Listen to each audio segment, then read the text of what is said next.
Kevin on a quiet dinner date with his girlfriend.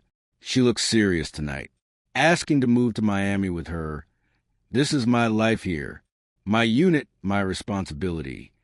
The silence between them becomes louder than the restaurant. She feels rejected, but says nothing more. They leave the restaurant, walking down the street. Then a young boy runs past them, shirt soaked in blood. Someone's hurt. At the house party, Kevin immediately reacts. Call in. And he runs. Music is still playing. Lights still flashing. No one realizes how serious it is. Kevin pushes upstairs. Chicago PD. He opens a door and sees her, a young girl, bleeding heavily on the floor. Barely conscious. He drops instantly beside her. Hey, stay with me. The siren screams through the night. Inside the ambulance, Kevin is holding pressure on the wound. The girl keeps slipping in and out of consciousness. Then a beautiful woman from the party appears at the back doors. I'm going with her, she says firmly. The medics hesitate, then allow her in. She holds the girl's hand tightly.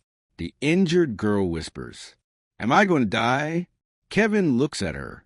He can't lie, but he tries. No, you're not. Just stay with us. The girl suddenly panics. My mom, I want my mom. Her breathing breaks. I need my mother. The woman holding her starts crying too. The monitor drops. Beep, beep, beep. Flatline. Kevin looks away. He knows. She's gone. Back at the scene, chaos turns into procedure. Hank Voight takes control immediately. This wasn't random, he says. Kevin is shaken but focused. They secure the house. Interview party guests. No one wants to talk. The victim wasn't just partying. She was targeted. Her phone reveals. Threats deleted messages a hidden conflict. Something was going on before the party even started. A guy she knew. Someone close. He gets brought in, denies everything. But Kevin pushes him hard. You left her die upstairs. That breaks him. The truth comes out. Argument escalated. She had something on him.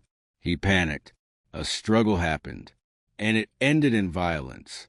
He didn't plan to kill her, but he did. The intelligence unit is quieter than usual. No jokes. No side conversations, just the weight of what happened in that ambulance. Kevin sits at his desk, staring at case photos, the girl's face, the blood, the moment she said, I want my mother. He keeps replaying it. Hank Voight walks in. He notices immediately. You okay? Voight asks. Kevin doesn't answer right away. Then, no. Voight nods once. That's fine. Use it. He drops a file on the desk. We move. Ruzek and Burgess go back to the house. The party is gone now. Just tape, silence, and cleaning crews. They interview neighbors. One finally speaks. It wasn't even supposed to be that big of a party. That girl, Emily, she was nervous all night. That name hits again. Emily, not just a victim. A focal point. Something was building around her before the night even started. Platform Forensics returns with something crucial. Recovered deleted audio files from Emily's phone. Kevin listens first. Static, then voices. Emily's voice. Leave me alone. I told you I'm done. A male voice.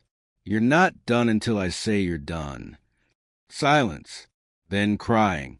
Kevin tightens his jaw. Voight listens beside him. This wasn't random. Voight says again. This was control.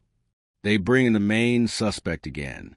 This time, no soft approach. Kevin sits across from him. No emotion, just pressure. You were there.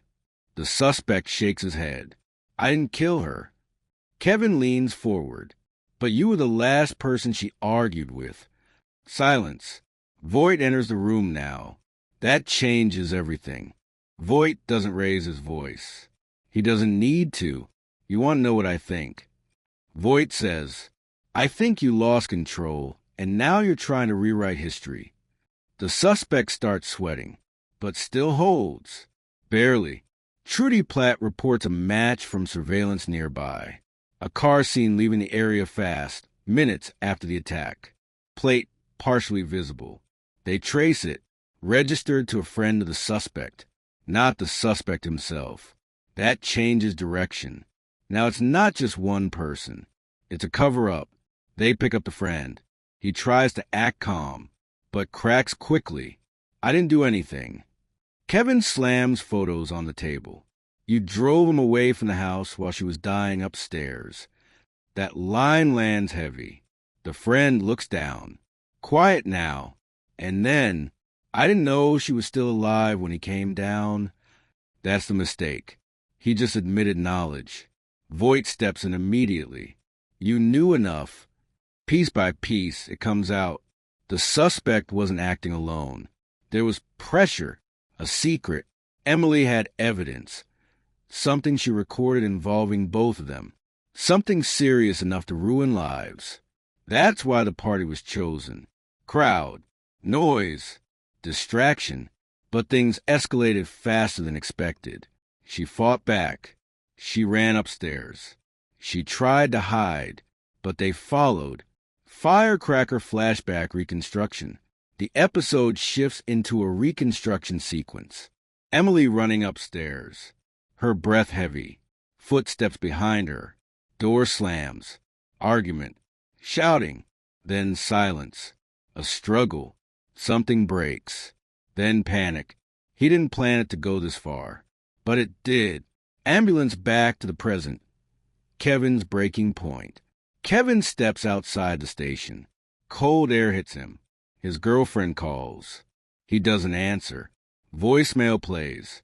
We need to talk about the baby, about everything. He closes his eyes. The weight of two worlds crushing him. Life beginning, life just lost. He can't hold both at once. Kevin goes to see Emily's body. Quiet room. Covered sheet. He pulls it back slightly. Just enough. He whispers, I tried. But it doesn't feel real. Because trying doesn't mean anything here. Balance scale final arrest. Case closes. Back at the unit. Voight signs off on the final warrant. Both suspects are officially charged. Aggravated assault, conspiracy, obstruction of justice. Voight looks around the room. This one's done. But nobody celebrates. No one moves. Because it doesn't feel like a win. Blackheart final scene. Kevin and his girlfriend. Kevin finally goes home. She's waiting. Tired. Emotional. She starts. I just need to know where we stand. Miami. The baby, us. Kevin interrupts. His voice calm but heavy. I saw someone die today, asking for her mother. Silence. He continues. I can't think about leaving the city. She understands immediately. Not fully, but enough. She sits down, places her hand on her stomach, and says nothing. Some cases end with arrests. Others end with closure. But some just stay with you. Because no matter how many suspects are caught, you still hear one thing at night. I want my mother, and that never really goes away. Kevin stands outside the hospital, silent. His girlfriend's words from earlier still echo in his head. Miami? But now he knows. Some places you can't run from life. Later, he looks at her. I can't leave Chicago. Not because of work, but because of everything he just saw.